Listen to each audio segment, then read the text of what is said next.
ভালো করে সাজা, পুলিশে দেখলে যেন বুঝতে না পারে। দাদা বিএসএফ রাজু আর শাকিল কে কি হয়েছে ওদের? ওদেরকে গুলি করে মেরে দিছে।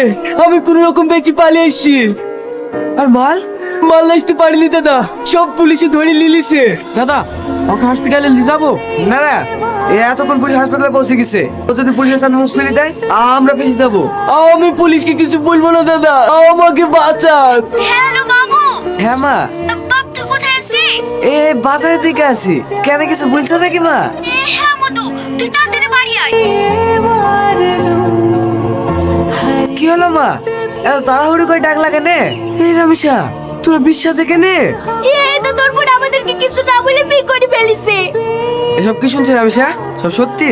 হ্যাঁ ভাই, আমরা দুজন দুজনকে খুব ভালোবাসি। তুমি মেনে নিবা না বলে আমরা পালিয়ে বিয়ে করে ফেলেছি। পালে কি বিয়ে করার কি আছে?